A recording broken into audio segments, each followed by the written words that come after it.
तो चलिए अब हम लोग समझते हैं मानव में पाचन किस प्रकार से होता है। तो ये पाचन, अच्छा सबसे पहले तो समझना जरूरी है कि ये जो हम लोग पोषण कर रहे हैं ये क्यों कर रहे हैं। इसके पीछे का कारण है कि हमारे जैव प्रक्रम को बनाए रखने के लिए, मतलब अनुरक्षण का कार्य को बनाए रखने के लिए, मतलब कोशिकाओं को काम करने के लिए ऊर्जा की ज़रूरत पड़ती है। और यह ऊर्जा हमें बाह्य स्रोतों से मिलती है। जैसे कि हमें हमारे शरीर में जो उपस्थित कोशिकाएं हैं या फिर जितने सारे अंग बने हैं, कोशिकाओं से ऊतक, ऊतक से अंग बने हैं, उन सबको अपना कार्य को सुचारू रूप से चलाने के लिए बाहर से ऊर्जा की ज़रूरत पड़ता है। और वह ऊर्जा हमें संतुलित आहार से मिलता है। और यह संतुलित आहार जिसमें कार्बोहाइड्रेट, वसा, प्रोटीन, खनिज लवण और विटामिन मौजूद रहते हैं, ऐसे आहारों को खाने से हमारे शरीर में जो कोशिकाओं का कार्य है वो निरंतर चलते रहते हैं। और जो कार्बोहाइड्रेट, वसा, प्रोटीन, खनिज लवण और विटामिन है वो सीधे तौर पर हमें कहीं से नहीं मिलता है कि हमें कार्बोहाइड्रेट का ज़रूरत है तो हम 1 गिलास कार्बोहाइड्रेट लाए और पी दिए, मेरे शरीर को कार्बोहाइड्रेट मिल गया। अगर हमको प्रोटीन का ज़रूरत है तो 1 गिलास प्रोटीन लाए और प्रोटीन को पी दिए, बस प्रोटीन का हमारे शरीर का प्रोटीन पूरी तरीके से मिल गया। इस प्रकार से नहीं है। प्रोटीन हो, खनिज लवण हो, विटामिन चाहे कोई भी हो, ये हमें सीधे तौर पर कहीं से नहीं मिलता है, बल्कि किसी न किसी खाद्य पदार्थ यानी कि स्रोतों के रूप में मिलता है। जैसे कि हमें विटामिन डी की अगर ज़रूरत है तो हमको क्या खाना पड़ेगा, मछली खाना पड़ेगा। तो मछली से हमको विटामिन डी मिल जाएगा। कहीं ऐसा होता है कि विटामिन डी हमको 1 कप कहीं पर रखा हुआ रहेगा, उसको हम पी देंगे, हमको विटामिन डी मिल जाएगा, ऐसा होता नहीं। तो विटामिन डी पाने के लिए हमको मछली की जरूरत है, यानी कि मछली क्या होगी, विटामिन डी का स्रोत हो गया। जैसे कि हमको डॉक्टर कहेगा विटामिन ए लेने के लिए कहा जाएगा, तो विटामिन ए हमको कहीं से नहीं मिलेगा, बल्कि पीले फल या फिर पपीता जैसे फलों को खाने के लिए कहा जाएगा, ठीक है। उसी प्रकार से कार्बोहाइड्रेट के लिए कहीं ना कहीं से चावल हो गया, कार्बोहाइड्रेट जहाँ जिससे मिलता है, वसा जिससे फैट वाला चाहे तेली चीज़ हो गया, इसको खाना पड़ेगा। मतलब स्वतंत्र रूप में ये सब कार्बोहाइड्रेट, वसा, प्रोटीन, खनिज लवण नहीं पाए जाते हैं, बल्कि किसी न किसी खाद्य पदार्थ के रूप में और स्रोत के रूप में पाए जाते हैं। उन सभी स्रोतों को जिसमें कार्बोहाइड्रेट, वसा, प्रोटीन, खनिज लवण, विटामिन सब मौजूद रहते हैं, उसको खाना ही कहलाता है पोषण, उसको कहते हैं पोषण। और ये जो हम लोग खा दिए, जैसे कार्बोहाइड्रेट, वसा, प्रोटीन, खनिज लवण, हमारा शरीर जो है जटिल अणुओं को अवशोषण नहीं कर पाता है, बल्कि वो सरल अणु का अवशोषण, जैसे कि पानी हो गया, खनिज लवण हो गया, जैसे तरल पदार्थों का अवशोषण हमारा शरीर आराम से कर लेता है। लेकिन जैसे कार्बोहाइड्रेट, वसा और प्रोटीन रहते हैं, ये हमारे लिए यानी कि हमारे शरीर का वो भाग जो इन सबको अवशोषित करता है, उसके लिए यह पदार्थ जो है जटिल होता है। जटिल का मतलब होता है कि उसको जटिल पदार्थ क्या होता है और सरल पदार्थ क्या होता है, ये मैंने बहुत बढ़िया से डिटेल्स में बता दिया है पिछले वाला वीडियो में, आप प्लीज़ वहाँ पर जाके देख लीजिएगा, ठीक है। तो जटिल होते हैं, इन जटिल पदार्थों को सरल अणु में बदलना पड़ता है। तो इन जटिल अणुओं को सरल अणु में बदलने की जो प्रक्रिया होती है, उन्हीं को ही कहते हैं पाचन। जैसे यहाँ पर एक परिभाषा के रूप में मैंने लिख दिया है कि पाचन किसको बोलते हैं, हमारे द्वारा खाया गया भोजन जिसमें कार्बोहाइड्रेट, वसा, प्रोटीन जैसे जटिल अणुओं का जल और पाचक एंजाइम की सहायता से सरल अणु में परिवर्तित करने की प्रक्रिया को ही क्या कहते हैं, पाचन कहते हैं। तो हमारे द्वारा खाया गया भोजन, हम जो संतुलित आहार यानी कि जिसमें कार्बोहाइड्रेट, वसा, प्रोटीन रहता है, उसको खाए, और वो जो कार्बोहाइड्रेट, वसा, प्रोटीन है वो सरल अणु नहीं है, बल्कि हमारे लिए जटिल अणु है। और सरल अणु और जटिल अणु का मतलब होता है, जैसे कि मैं वही वाला उदाहरण दे रहा हूँ, ये हो गया, ये एक जटिल चेन की तरह दिख रहा है, इसी को ही तोड़ करके हम बना सकते हैं एक अणु। ये हो गया मेरा सरल अणु, ये हो गया मेरा जटिल, और ये हो गया मेरा सरल। तो जो ये जटिल अणु होता है, इसका अवशोषण हमारा शरीर नहीं कर पाता है, बल्कि इसी का ही अगर छोटा रूप होता है सरल अणु जिसको बोलते हैं, इसका जो सरल अणु होता है, इसका हमारा शरीर जो है आराम से अवशोषण कर लेता है। तो कार्बोहाइड्रेट, वसा और प्रोटीन जो होता है वो हमारे लिए जटिल अणु होते हैं। जैसे कि अगर इस चेन से समझ में नहीं आता है तो ये देखिए C6, अगर हम पेंट और एन, पेंटेन, इसको हम लोग पेंटेन बोल सकते हैं,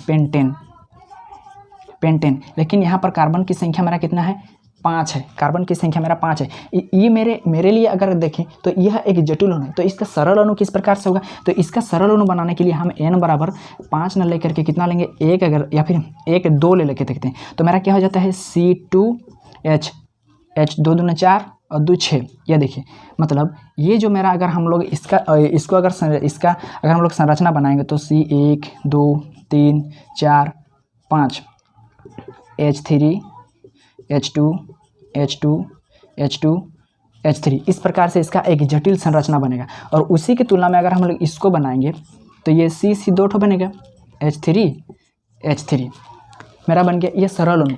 तो इस प्रकार से कि जटिल अणु जिसमें उसका संरचना जो है क्या जटिल रहता है, और सरल अणु मतलब उसकी संरचना क्या होता है उसकी तुलना में छोटा रहता है, उसी को बोलते हैं जटिल अणु और उसी को बोलते हैं सरल अणु। प्रोटीन, अच्छा खनिज लवण और विटामिन नहीं बोले तो खनिज लवण और विटामिन यह सरल अणु में नहीं रहते, इसको हमारा शरीर आराम से अवशोषित कर लेता है, इसको पचाने के लिए कोई एंजाइम की जरूरत नहीं पड़ता है, ठीक है। खनिज लवण और विटामिन और पानी, तीन ऐसे चीज़ होते हैं जिसका पाचन करने के लिए हमारे शरीर को कष्ट करने की जरूरत नहीं पड़ता, उसके सीधे अवशोषण कर लिए जाते हैं, ठीक है। तो वैसे पदार्थ जो जटिल अणु के रूप में रहते हैं उनको जल और पाचक एंजाइम का मतलब होता है छेनी और हथौड़ा का काम। जिस प्रकार से एक पत्थर को तोड़ने के लिए छोटा छोटा करके उठाया जाता है, उसी प्रकार से ये जो पाचक एंजाइम रहते हैं हमारे शरीर में, पाचक एंजाइम पाए जाते हैं जो उन लोगों को छोटे छोटे टुकड़ों में टुकड़ा करने का काम करते हैं, और ये जल और पाचक एंजाइम दोनों मिलकर के जटिल अणु को सरल अणु में परिवर्तित करते हैं, और इसका पाचन, तो पाचन आप समझ में आ गया होगा। पचन, जो हम भोज्य पदार्थ खा रहे हैं जिसमें कार्बोहाइड्रेट वर्षा प्रोटीन उपस्थित हैं, उनको जल और पाचक एंजाइम की सहायता से सरल अणु में परिवर्तित करने की प्रक्रिया को ही क्या कहते हैं, पाचन कहते हैं। अब पाचन समझ में आ गया होगा, ये पाचन करना क्यों जरूरी है, तो इसीलिए क्योंकि कार्बोहाइड्रेट वर्षा प्रोटीन जो होते हैं वो हमारा शरीर सीधे उसका अवशोषण नहीं कर पाएगा, बल्कि उसको सरल अणु में परिवर्तित करने की ज़रूरत है, ठीक है। क्योंकि कार्बोहाइड्रेट अगर इसका सूत्र देखा जाए तो वह एक जटिल अणु होता है, मतलब उसका चेन बहुत भयानक बनता है, बड़ा सा, तो इतना बड़ा समझ लीजिए, तो उसको हमारा शरीर अवशोषित नहीं कर पाएगा, बल्कि उसका छोटा रूप जो होता है ग्लूकोज, उसको हमारा शरीर आराम से अवशोषित कर लेता है। तो इन बड़े जो जटिल अणुओं को छोटे सरल अणु में परिवर्तित करने के लिए ये एंजाइम, कुछ पाचक एंजाइम का जरूरत पड़ता है, और यही एंजाइम उसको छेनी हथौड़ा की मदद से, मतलब समझ लीजिए जैसे कि बड़ा पत्थर को छेनी हथौड़ा की मदद से तोड़ते हैं, वैसे ही ये लोग जो एंजाइम होता है उसको टुकड़ा टुकड़ा करके यानी कि छोटा सरल रूप में उसको परिवर्तित करते हैं। तो आइए समझते हैं ये जो पाचन की प्रक्रिया होती है क्या हमारे एक ही किस अंग से होकर के गुजरती है। अब हम लोग समझते हैं पाचन तंत्र, पाचन समझ में आ गया। अब समझते हैं पाचन तंत्र। पाचन तंत्र किसको बोलते हैं कि ये इस भोजन को पचाने के लिए, मतलब इस जटिल अणु को सरल अणु में परिवर्तित करने के लिए हम जो भोजन करते हैं वो भोजन हमारे मुँह से होते हुए जिस अंग तक जाता है, या फिर इस भोजन को पचाने के लिए जो अंग मदद करते हैं, भोजन को जैसे हम लोग खाते हैं और हमारा द्वारा भोजन को खा लें, जैसे कि हम किसी भोजन को खाते हैं और उस भोजन को पचाने के लिए जो अंग मदद करते हैं या फिर उसमें भागीदारी निभाते हैं, वो सारा अंग मिल करके सम्मिलित रूप से क्या कहलाएंगे, पाचन तंत्र कहलाते हैं, ठीक है। तो पाचन, इसमें भोजन को पचाने की एक प्रक्रिया होती है एंजाइम और जल की मदद से, और पाचन तंत्र क्या होता है, तो इसको पचाने के लिए जो तंत्र, जो अंग इसमें भाग लेते हैं, ये अंग सब मिल करके पाचन तंत्र का निर्माण करते हैं, ठीक है। तो पाचन और पाचन तंत्र आपको समझ में आ गया होगा। आइए अब हम एक एक पार्ट करके हमारे शरीर में जो भोजन है उसको हम मुंह से लेकर के ग्रासिका से होते हुए आमाशय में जाता है, आमाशय क्षुद्रांत में, बृहदांत्र में किस प्रकार से, फिर गुदा द्वार के द्वारा वो फिर किस प्रकार से उसको उत्सर्जन यानी कि निष्कासित कर दिया जाता है, इसको डिटेल्स में समझते हैं। सबसे पहले हम लोग डालते हैं उसको मुंह में, और मुंह में हमारे जो दांत होते हैं, वो दांत क्या काम करते हैं, जब हम लोग भोजन को लिए उसको पीसने का काम करता है, मतलब जो उसको पीस के टुकड़ा करने का काम करता है। जो हमारे दांत होते हैं वो दांत हम लोग का 4 टाइप का हमारे दांत पाए जाते हैं, किसमें से कृंतक, रदनक, अगजवर्णक और चवर्णक। इस दांत का नाम दिया गया है कृंतक, रदनक, अगजवर्णक और चवर्णक, ठीक है। ये दांत है, ये दांत का काम क्या होता है, हमारे द्वारा खाया गया भोजन जो फल के रूप में भोजन के रूप में रहता है उसको क्या काम करने का, उसको पीस के गुणा करने का काम करता है। कौन, ये दांत। अगर दांत के बारे में बात किया जाए तो दांत 4 टाइप का हम लोग का पाया जाता है। आगे का जो 4 भाग होता है उसको हम लोग बोलते हैं कृंतक दांत। उसके बाद एक ठो दांत इधर भी ऊपर भी नीचे भी, शेर देखें ना, उसमें ऊपर का भाग इस तरह से दांत उसका रहता है, कुछ इस तरह से ऊपर भी रहता है और नीचे भी रहता है, इसको बोलते हैं रदनक। इसका काम क्या होता है, ये चीरने और फाड़ने का काम करता है। शेर को आप लोगों ने देखा किस प्रकार से वो बकरी को या फिर हिरन का तुरंत पकड़ के एकदम चीर के फाड़ देता है और तुरंत खाने लगता है, तो वो रदनक जो होता है वो चीरने और फाड़ने का काम करता है। उसके बाद अगजवर्णक और चवर्णक। ये अगजवर्णक और चवर्णक, ये दोनों, अगजवर्णक 4 होता है यानी कि इधर भी 2 और उसके बाद 6 होता है तुम्हारा चवर्णक, इधर 3 और इधर 3, ऐसा करके 16 दांत हो जाते हैं। तो उस दांत का काम है क्या होता है, हमारे द्वारा जो भोजन हम लोग खाते हैं, बाहर से किसी भोजन को लाते हैं और उसको खाते हैं, तो उसको टुकड़ा करने की ज़रूरत है, क्योंकि सीधे हम लोग का शरीर में वो नहीं जाएगा, उसको टुकड़ा करने का जरूरत है। तो टुकड़ा करने का काम करता है ये हमारा दांत। 4 टाइप का दांत पाया जाता है, ठीक है। कौन, फाड़ने का काम, काटने का काम। आगे वाला जो दांत होता है वो काटने का काम करता है।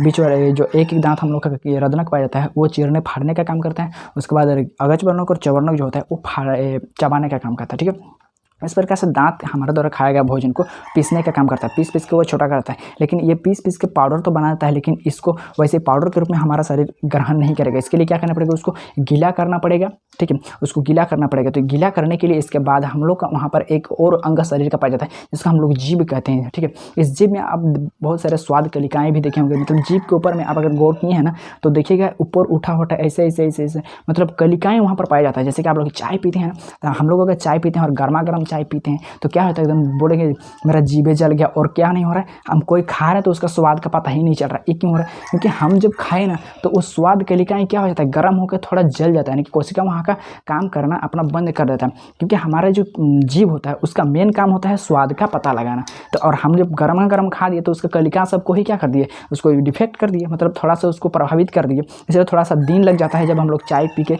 जल जाता है। तो ये जो जीभ होता है, जीभ में भी हम लोग का मीठे का स्वाद मीठे का स्वाद पता लगाना, खट्टा का स्वाद पता लगाना, कड़वा का स्वाद पता लगाना, इसके लिए अलग भाग पाया जाता है। ये सब बड़ा बड़ा चैप्टर है, लेकिन इसको मैं ऐसे बात डिटेल्स में दूसरा वीडियो में लेकर के आऊँगा, लेकिन इसमें ऐसे बताता रहा हूँ, ठीक है। जीभ का भी अलग अलग पार्ट होता है, और इन्हीं में से जीभ का एक भाग, जीभ में एक कोशिका, जीभ जो बना है वो कोशिकाओं से मिल करके बना है।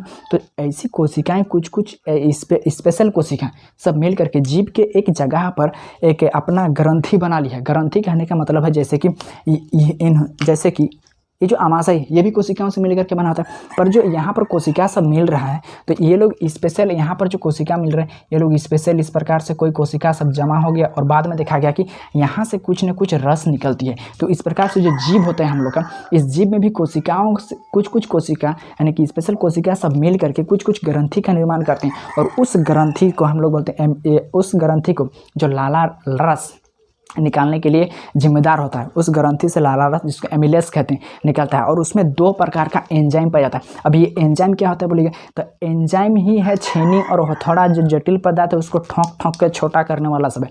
मतलब एंजाइम जो जल की मदद से क्या करता है, जो जटिल अणु होता है उसको सरल अणु में बदलने का काम करता है। तो जीभ में भी यह एंजाइम पाया जाता है, और यह जो एंजाइम है यह 2 टाइप का पाया जाता है हमारे जीभ में, एमिलेस के रूप में होता है टाइलिन, और एक होता है लाइसोजाइम। ये क्या करता है, जो हम लोग भोजन के और हमारा जो जीभ दांत है उसको क्या काट के क्या कर दिया, एकदम चबा हमारे जो दांत है वो चबा करके भोजन को सरल पदार्थों में तोड़ दिया, लेकिन भी उसको गीला करने का ज़रूरत है, और गीला करने पर क्या हो जाता है, गीला करने का ज़रूरत है। तो हमारा जीभ होते हैं, जीभ में से लाला रस निकलता है, ठीक है।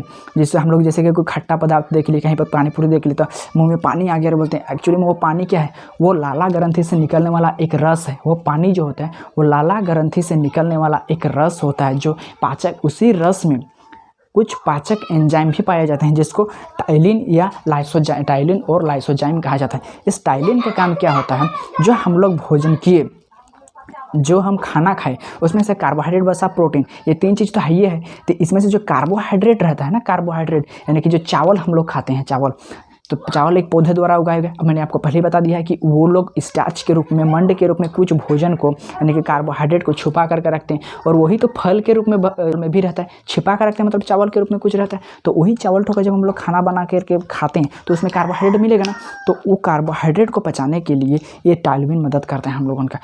जब हम लोग कोई रोटी खाते हैं, आप लोग ध्यान दिए होंगे, जब हम लोग रोटी खाते हैं तो पहले खाते हैं तो सूखा लगता है, लेकिन धीरे धीरे चबाते, इसीलिए हम लोगों को कहा जाता है कि खाना को चबा करके खाना चाहिए। क्यों? क्योंकि जब हम लोग रोटी को खाते हैं शुरू में अगर लबड़ खा के अंदर कर दिए तो उसका पाचन ठीक से नहीं हो पाएगा। क्योंकि रोटी में जो है कार्बोहाइड्रेट पाया जाता है, और कार्बोहाइड्रेट को कुछ आंशिक पाचन, मतलब ये हमारा मुंह में ही होता है। ये टाइलिन क्या था, जैसे कि हम लोग कोई रोटी खाते हैं तो रोटी जैसे खाए तो खाने के बाद तुरंत बाद हम लोगों को मीठा नहीं, बल्कि थोड़ा देरी के बाद अगर चबाते रहते हैं तो थोड़ा देरी के बाद हम लोग को लगता है मीठा लगने लगता है, और मीठा लगने लगता है मतलब वो क्या, मतलब उसका पाचन हो रहा है। वो जो कार्बोहाइड्रेट है वो शर्करा में बदल रहा है, जो कार्बोहाइड्रेट है वो बदल रहा है मेरा शर्करा में, शर्करा, ठीक है, ग्लूकोज का रूप वो, शर्करा ग्लूकोज का रूप वो धीरे धीरे ले रहा है, तब हमको क्या धीरे धीरे क्या लगने लगता है, मीठा लगने लगता है। तो इस प्रकार से अगर मीठा लग रहा है मतलब आप समझ जाइए कि आपका जो कार्बोहाइड्रेट आप खाए हैं उसका पाचन स्टार्ट हो गया। तो सबसे पहले पाचन का स्टार्टिंग कहाँ से हो रहा है, तो पाचन का स्टार्टिंग हो रहा है हमारा मुंह से। क्या दांत हमारे पाचन में मदद कर रहे हैं? दांत नहीं, लेकिन वो मदद ये कर रहा है कि उस भोजन को वो पीसने का काम कर रहा है, और उसके बाद जो लार है लार ग्रंथि से निकलने वाला लाला ग्रंथि से निकलने वाला लाला रस जो होता है, यानी जो एमिलेस होता है, उस भोजन को क्या सानने का काम करता है। और क्यों साना जाता है? ताकि हमारा शरीर के जो दूसरे अंग है उसमें उसका परिवहन बढ़िया से हो सके, मतलब उस बढ़िया से गति कर पाए, इसके लिए उसको सानने का जरूरत है, उसको गीला करने का जरूरत है। और इसका काम करता है उसको जीभ। ठीक है, तो जीभ में एक एंजाइम, दो एंजाइम का नाम रखिएगा। पहला का नाम होता है टाइलिन। टाइलिन का काम क्या होता है? यह हमारा द्वारा खाया गया कार्बोहाइड्रेट का कुछ पाचन करना। ठीक है, यह कार्बोहाइड्रेट का पाचन करता है। और लाइसोजाइम, लाइसोजाइम क्या काम क्या होता है? जीभ में ही पाया जाता है हमारा लाइसोजाइम एंजाइम भी पाया जाता है। इसका काम होता है जैसे कि हम जब कोई भी खाना खाते हैं तो स्पेशल पे कभी कभी हम अपना हाथ नहीं धो करके भी खाते हैं, या फिर गंदगी भी रहती है, तो उसमें बहुत सारे सूक्ष्म छोटे छोटे कीटाणु उपस्थित रहते हैं। वो कीटाणु को हमारे द्वारा खा लिया जाता है। तो ये लाइसोजाइम उन जीवाणुओं पर अटैक करके उसको मारने का काम करता है, और ताकि क्या ना हो जाए, वो शरीर के अन्य भागों में ना चला जाए और हमें कोई बीमारी उमारी ना हो जाए। तो पहला पचाने का काम कौन करता है? टाइलिन। और जो लाइसोजाइम होता है वो अन्य जीवाणु जो हमारे लिए हानिकारक होते हैं उन जीवाणुओं को रोकने का काम करता है, उसको मारने का काम करता है। ठीक है, तो पाचन कहाँ से स्टार्टिंग हो रहा है? पाचन का काम स्टार्टिंग हो रहा है हमारा मुंह से। ठीक है, इस जीभ का काम कर रहा है, पीसने के बाद उसको नरम और गीला करने का काम कर रहा है, और फिर इसके बाद भोजन को हमारे ग्रासिका यदि ग्रासिका हो गया, ये ग्रासिका के द्वारा अन्य भागों तक पहुँचाया जाता है। लेकिन इसके पहले एक चीज़ आता है हमारा यहाँ पर जैसे ही हमारा जो मुख गुहा होता है, मुख गुहा के अगले चरण में एक भाग पाया जाता है जिसमें इधर अभी मैं यहाँ से नहीं दिखा सकता, लेकिन यहाँ पर आपको जब हम लोग श्वसन पढ़ेंगे ना, तो यहीं से ही एक अन्य द्वार भी, एक अन्य नली भी पाया जाता है। ठीक है, जिसको बोलते हैं कंठ नली, और एक होता है निगल द्वार। दो द्वार पाया जाता है यहाँ पर। जो भोजन होता है उसको खाने के बाद एक स्टेप से उसको जाना पड़ता है, जहाँ से एक जगह से गुजरना पड़ता है। इसमें से दो नलियाँ रहता है, एक बोलते हैं कंठ द्वार, एक तो बोलते हैं निगल द्वार। कंठ द्वार का काम क्या होता है? उस श्वास नली होता है, मतलब वह श्वास फेफड़ा तक जाता है। जैसे हम लोग सांस ले रहे हैं तो इस सांस को फेफड़े तक पहुंचाने का काम करता है। और निगल द्वार क्या करता है? हम जो भोजन खा रहे हैं उसी रास्ते से ही पाचन के दूसरे अंग, पाचन अंग जो दूसरा अंग है उस तक पहुँचाने का काम करता है। ठीक है, ये कंठ द्वार और ये निगल द्वार।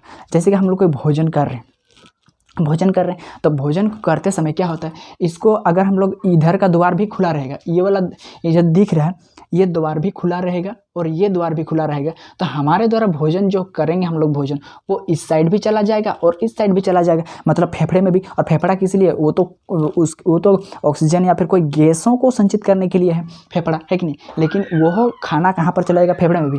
और जैसे कि हम लोग सांस लेने का, सांस को पचाने का थोड़ी ज़रूरत है, जो पाचन तंत्र में उसको भेजेंगे उसको तो फेफड़ा में जाना चाहिए। ठीक है, तो इस प्रकार से यहाँ पर एक एपिग्लोटिक्स नामक एक संरचना पाई जाती है। ठीक है, ये क्या करता है? एक संरचना पाई जाती है, ये जब हम लोग भोजन करते हैं तो वह श्वास नली को बंद कर देता है। जब हम लोग श्वास लेते हैं तो वो भोजन नली को बंद करता है, श्वास लेते हैं तो भोजन नली को बंद करता है। मतलब जब हम लोग श्वास लेते हैं, सांस लेते हैं तो ये भोजन नली को बंद कर देगा, सांस को वहाँ तक भेजेगा। और जब हम लोग खाना खाते हैं तो वह श्वास नली को बंद कर देगा और खाना को भेज देगा कहाँ पर? भोजन नली पर।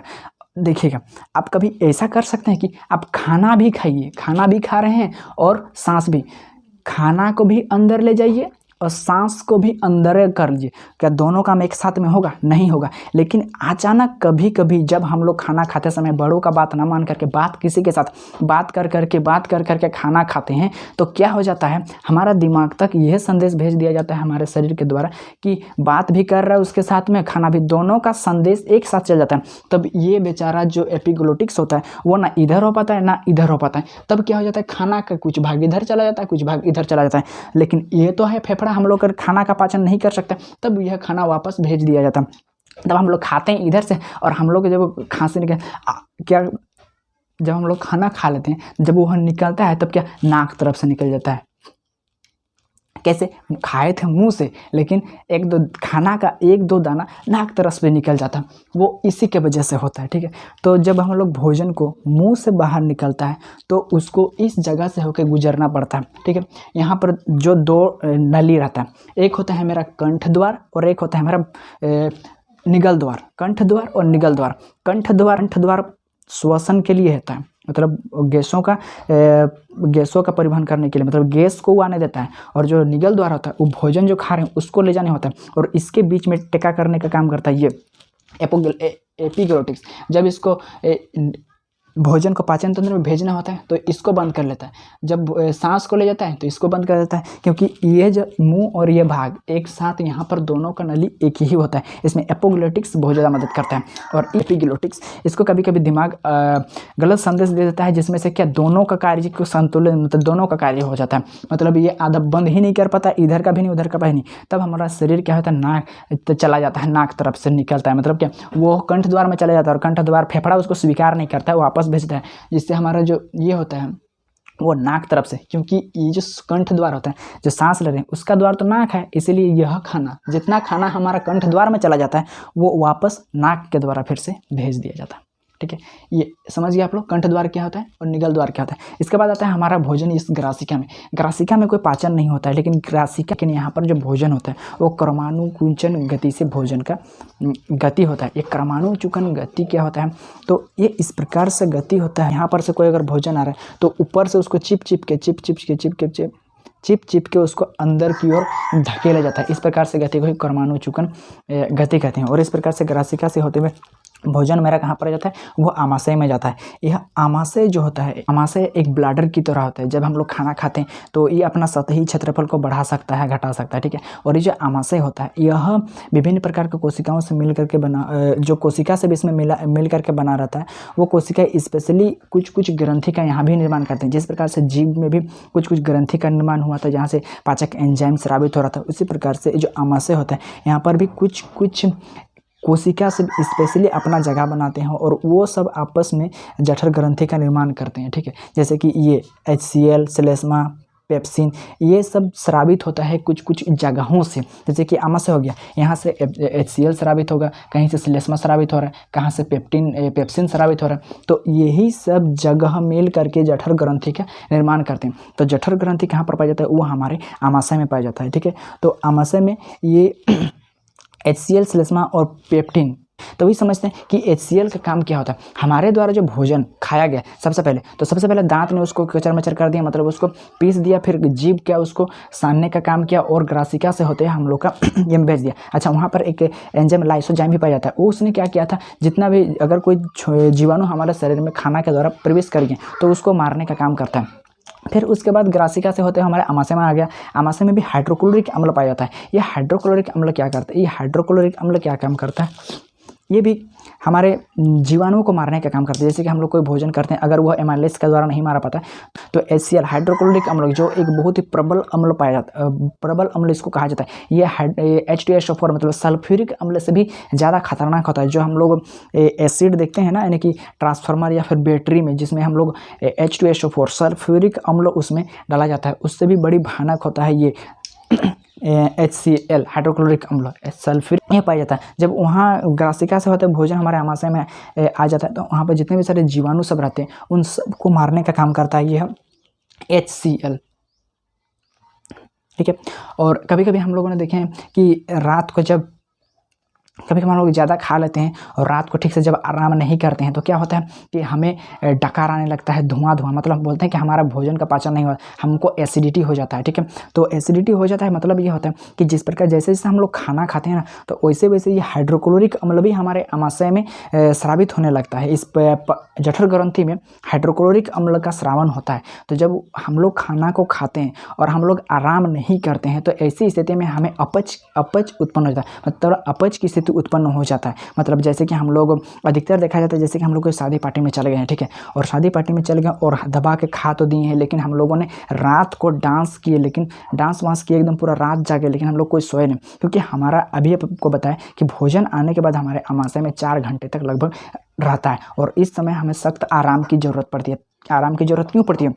क्योंकि कोशिका में आप लोग कोशिका का वर्मा जब मैंने बताया अनुरोचन में, उसी में बता दिया था कि ये जो एक भाग होता है हम लोग का कोशिकाओं में बॉडी, जिसको हम लोग कहते हैं गल्जी बॉडी, ये क्या काम करता है, सारे शरीर की ऊर्जाओं को, जहाँ हमारे शरीर की ज़रूरत है, सारे शरीर की ऊर्जाओं को लाता है और वहाँ पर उसको खपत कर देता है। तो भोजन को पचाने के लिए ज़्यादा ऊर्जा का ज़रूरत पड़ता है, ठीक है। लेकिन जब हम लोग शादी पार्टी में खा तो दिए हैं, लेकिन हम लोग सोए नहीं, बल्कि डांस कर रहे हैं, इधर हाथ हिला रहे हैं, पैर हिला रहे, सारा ऊर्जा को हाथ पैर हिलाते हुए जागते हुए बिता देते हैं, तब हमारे पेट को ज़्यादा ऊर्जा नहीं मिल पाता है। इससे क्या होता है, अपच की स्थिति उत्पन्न हो जाता है, मतलब खाने से हमारा हाइड्रोक्लोरिक अम्ल ज़्यादा उत्पन्न हो जाता है। तब हम लोग कहा जाता है कि इस हमें एसिडिटी हो गया और इस एसिडिटी को कम करने के लिए कोई क्षारीय पदार्थ खाने पड़ते हैं, जैसे कि इनो खाने के लिए कहा जाता है, या ठीक है। तो इसमें क्या पाया जाता है, मिल्क ऑफ मैग्नीज आप लोगों ने पढ़ा होगा, ये खाते हैं तो वो ठीक हो जाता है, ठीक है। वो क्यों इस तरह से एसिडिटी उत्पन्न हो जाता है, तो यह हाइड्रोक्लोरिक अम्ल, जो हाइड्रोक्लोरिक अम्ल HCl है, इसके ज़्यादा उत्पन्न हो जाने के कारण हमें एसिडिटी हो जाता है, ठीक है। अब भोजन यहाँ पर है, यहाँ पर HCl का काम समझिए कि HCl का काम होता है, कोई भी जीवाणु आता है तो उसको मारने का काम करता है। जब यह HCl की मात्रा ज़्यादा बढ़ जाता है तो हमें एसिडिटी हो जाती है, ठीक है।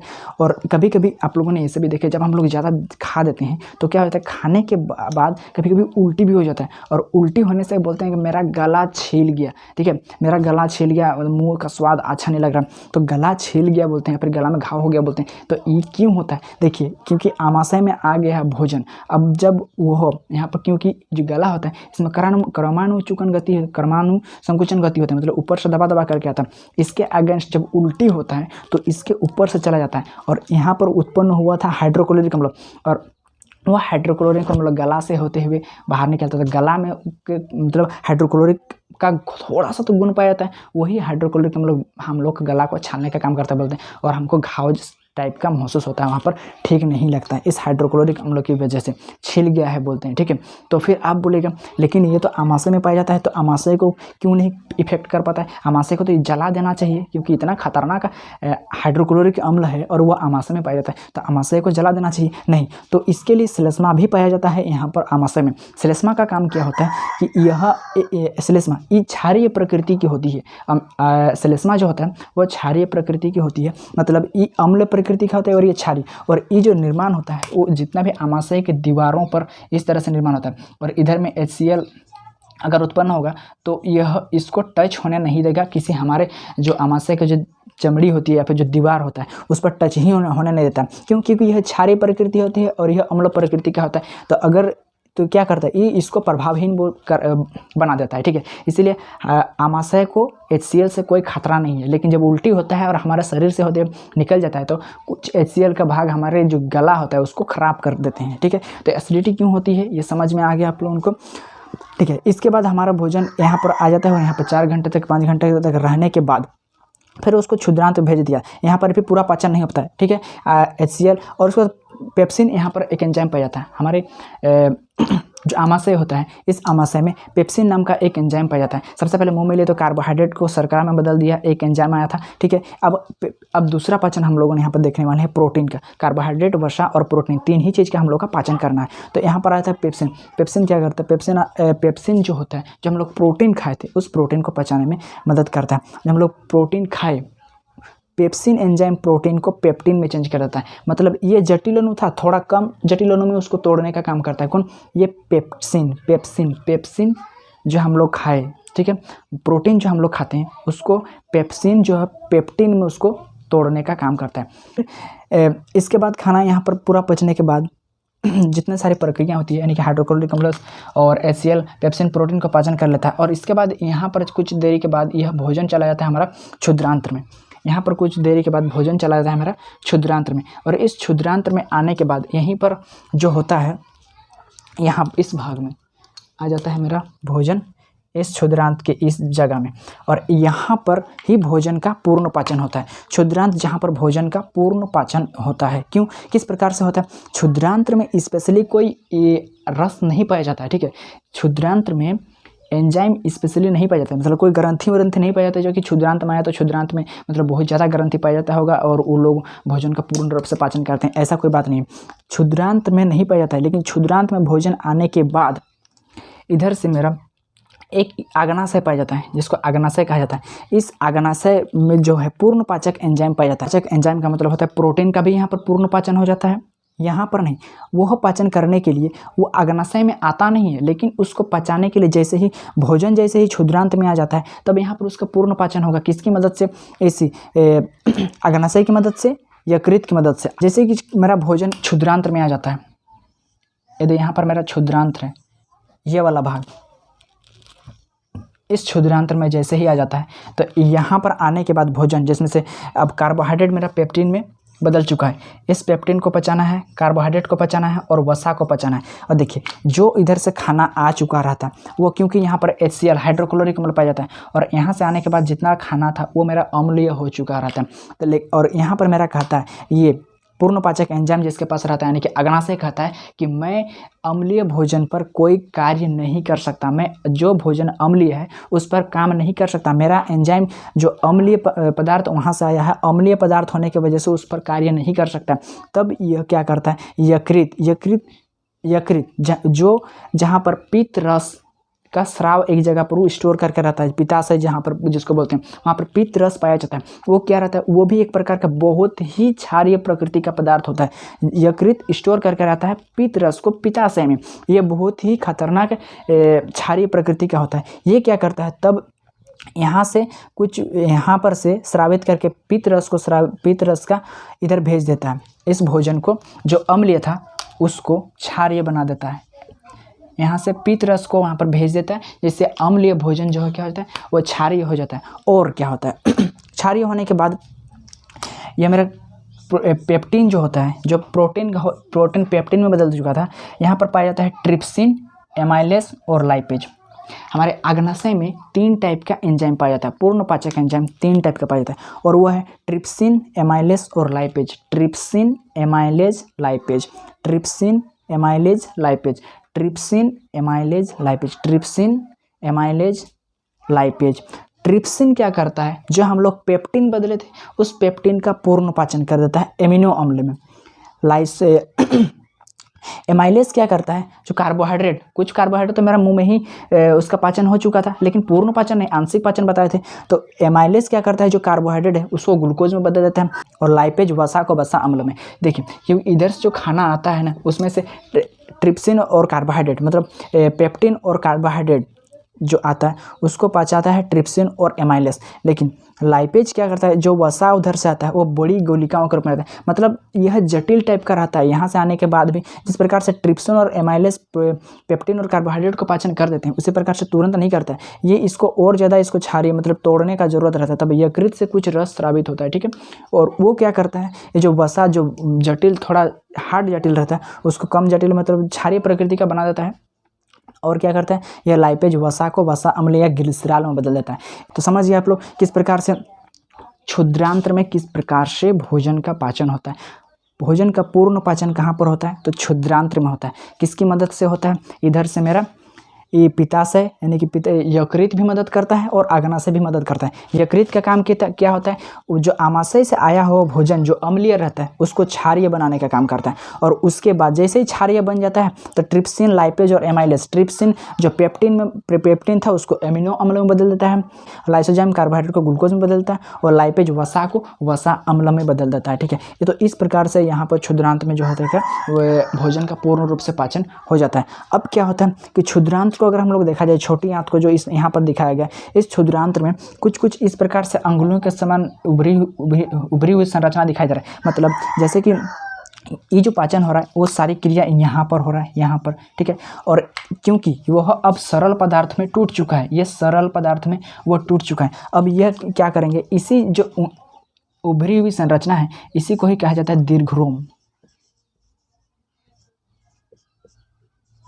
दीर्घरोम कहा जाता है। ये दीर्घरोम क्या करता है, जैसे ही सरल पदार्थ में टूट जाते हैं ये इसको सोखने का काम करता है। सोखना जैसे कि ये मेरा कोई स्पेशली हम रुई को लाएंगे, रुई, और यहाँ से हम पानी को बहाएंगे, पानी को, तो ये रुई क्या कर लेगा, इस पानी को अपने में ऑब्जॉर्व कर लेगा, अपने में ऑब्जर्व कर लेगा। वही दीर्घरोम वही काम करते हैं। जो यहाँ पर मेरा सरल पदार्थ में टूट गया इसको क्या कर लेते हैं, ऑब्जॉर्व कर लेते हैं दीर्घरोम। और यहाँ पर क्षुद्रांत्र में ही बहुत सारे रुधिर वाहिकाएँ पाई जाती है। रुधिर वाहिका कहने का मतलब क्षुद्रांत्र में बहुत सारा रक्त बहने वाली नलिकाएं पाई जाती है, जो इस प्रकार से दिखाई दे रहा है। ये रक्त बहने वाली नलिकाएं जैसे ही ये अवशोषित कर लेता है, ये सारा जो खाना है वो चला जाता है प्रत्येक शरीर के भाग में, प्रत्येक कोशिका में चला जाता है, और उस कोशिका तक पहुंचते ही फटाक से वो कोशिका कार्य करने लगते हैं, शरीर का अनुरक्षण में वो काम आने लगते हैं। जितना भी ऊर्जा हमें मिल गया उसका उपयोग कोशिका करते हैं अपने अणुओं की रक्षा करने के लिए, नई कोशिका बनाने के लिए, या फिर जितनी सारी प्रक्रिया होती है उसको